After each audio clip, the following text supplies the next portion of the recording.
There's a plastic film that you can peel off here from shipping because it looks a little scratchy right now. Anyway, if I can't get this off, there you go. Ah! Oh, satisfaction. Anyhow, so this is a trigger pull thing. As you can see, this part here is supposed to go to the trigger right there, all right? And then you're supposed to put it right on the trigger and you use your finger and you pull the trigger. I'm going to talk about my personal feelings about the accuracy of something like this, okay?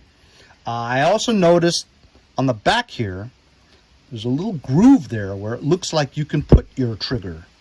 You know what I mean? And then you would, instead of doing that, use your hand and go like that. But if you look at the directions here, the directions say you're supposed to put that pad part on the trigger, right? And use your finger on the other side of the base to do it, like this. So this part goes on the trigger, and you're supposed to use your finger and pull back.